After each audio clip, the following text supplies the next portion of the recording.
Hey, what's up, fam? Thank y'all for tuning in once again. As always, be sure to like, share, comment, and subscribe. And when you do subscribe, hit the notification bell so every time I drop a video, you will be the first to know about it.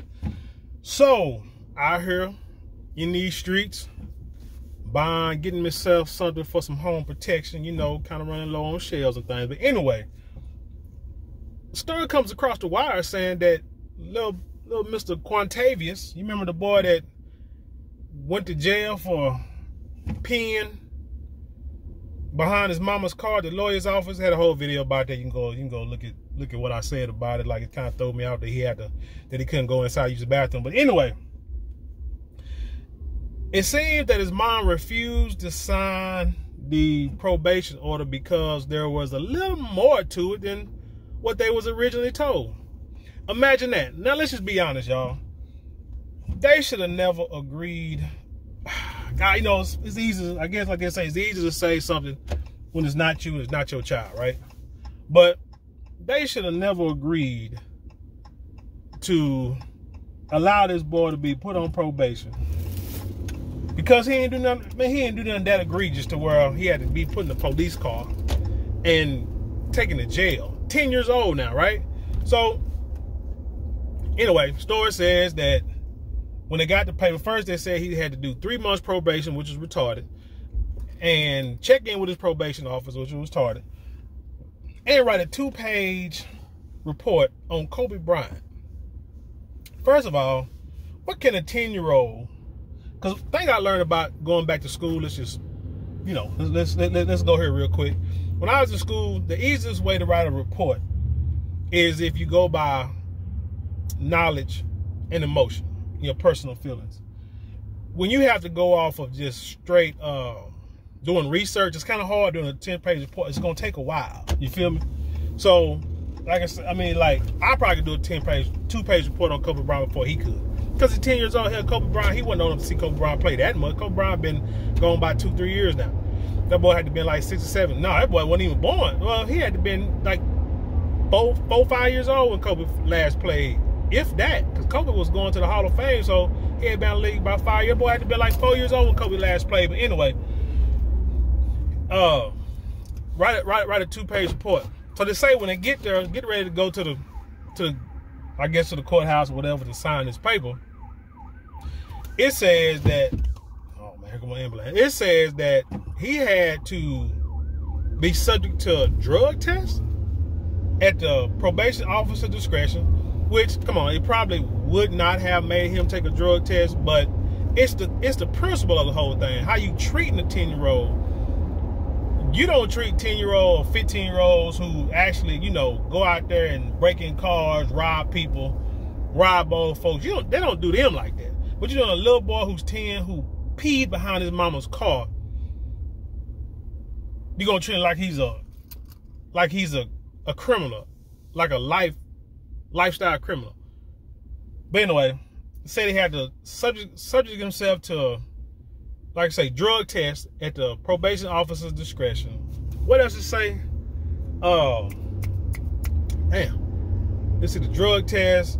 Oh, and it had an 8 p.m. curfew that was going to start like right before the Christmas holiday. So you saying that this boy is going to have to be in the house, away from family and friends, because he got to be home by 8 o'clock because he peed. Now they saying now the lawyer and the mom that came to their senses say, man, look here, you either drop these charges or we're going to take it to trial.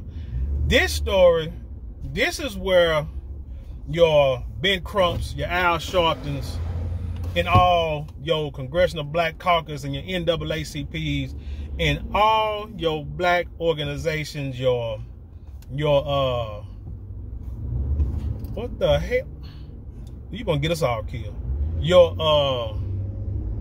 sororities, your fraternities, your Masons, everybody, your Nation of Islam, your TD Jakes. This is where everybody that's black and public should be making an outcry. Just like the dude in Florida who they're trying to say they made sense in 30 years because he can't help the way his mind thinks because he's autistic and high on the spectrum and taking these drugs that turned him into a monster. These two cases here should be where your prominent black leaders should be heard. Should be at the mountaintops crying hallelujah. Because this is ridiculous. The boy's 10. Like I say, where's the daddy? Because the boy had a daddy that had some sense. It'd have been like, hell nah, my boy ain't going to jail. But like I say, you don't know. In the South, man, a lot of these dudes in the South, man, they still got the old plantation Negro mentality, man. You know, like yes or no, so boss, you know, put their hat on their chest and stuff and look down. You still got some dudes that be the hardest dudes in the world in the hood, but when you get around them people, man, they, shoot, I don't know, so who knows? But anyway, yeah, that's some bullcorn, man. That's some bullcorn. But yeah, they just fight that. They really do need to fight that because that's stupid. That is stupid and that is not right. But I'm going to show y'all people, look, y'all act like that racism was over because a fake non-black dude was president in Obama. Then when Trump came out, you said, oh my God, racism is back. Like really? And we all try to tell you, it ain't went nowhere. I don't care what nobody say, who makes so much money. People think I'm so rich, I ain't worried about racism. I love everybody. Shit, like I told you before, I respect everybody, regardless of race, regardless of gender. It's once the disrespect is brought to me, that's when the rules change. You heard me? So,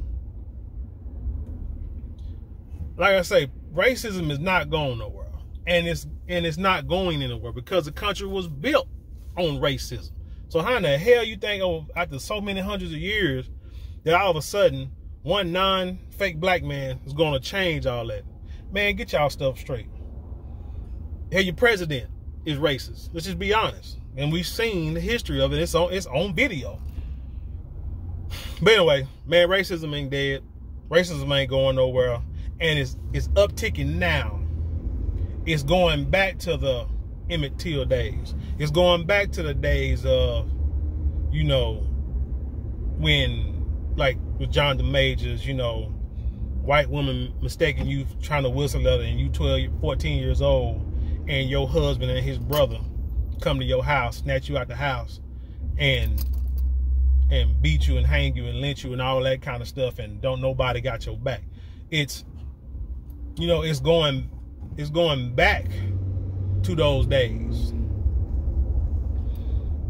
It's coming ahead. That's what they tell you when you don't learn your history. Those who don't know their history or forget their history, you are bound to repeat it. And those are no truer words. I mean, there are no truer words than that. And so now people who thought it was over and thought everything was all sweet, it's coming back. But it's coming back slow. And it don't come. It's kind of like when people think when the revelation of the rapture comes, they acting like stuff is going to hit like all at once. And then they're going to stuff hit all at once, and then they're going to be able to, you know, fight it and go against it and repent and become the children of the Most High like they're supposed to be. It never worked like that. Think about any situation in your life think about your circumstances right now. Did your circumstances, is where you at right now, did it start by one event, by one catastrophic event? And I'm gonna tell you, no, it didn't. What it was many events that happened, but yet one event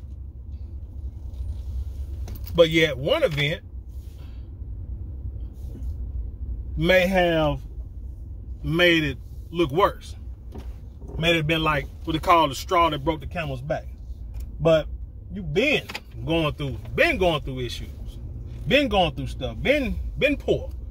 You know what I'm saying? Been struggling in school, been not studying, been making ignorant decisions, bad decisions, and now you suffering the consequences. It's been going on in your life. It ain't nothing that just happened overnight. So again, that's how life is. So what's gonna happen is slowly but surely they're gonna show you that, like I say, they're gonna try to put you back in your place. As black people, man, if I lived in Mississippi and Alabama with the sense I got now, the education and the career I got now, I move about them states. Cause them states are about as primitive and podunk. And I ain't talking about my people, which I'm part of it, but I'm talking about like the system as a whole. It's so backwards. It's so redneck, it's ridiculous. But that's what it is. But like I said, look, keep watching little things like this. There was another story that I can't think of it, but there's some dude like did something and got put in jail. But I can't think of it right now. They slip my tongue. But anyway, hey, bottom line is we need like I said, all you black leaders need to be behind this, need to be on this, and fighting for that boy before the court. I mean, like immediately, like showing and prove, showing up until the dang court date, and even after the court date. It shouldn't even be no court date. Should the Supreme, I mean, hell, you damn politicians. Why am I ain't even saying politicians? Yo, sister girl, Vice President Kamala Harris, you know, she was able to put the Secret Service out there for that girl who got fake kidnapped. So shoot, she need to be out there talking to them folk to get them folk out that 10-year-old butt. Cause like I said, you should have just been a little fine, and that's it. It's as simple as that. 10-year-old boy, pen.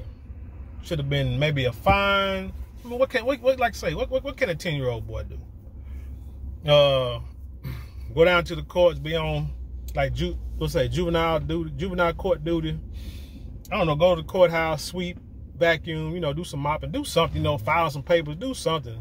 Something to where he actually doing some work, but also, you know, learning responsibility and also getting to understand the police system better. That's what you do to kids. That's what you do for kids, so that way they can say, hey, I think I want to be a policeman, because actually, you know, they did me already. They read me the laws. They explained stuff to me. I got to work in the police station, got to hang out with cops, got to see the jail cells, and I always saw these scary convicts. Ooh, man, I think I want to be a policeman when I grow up.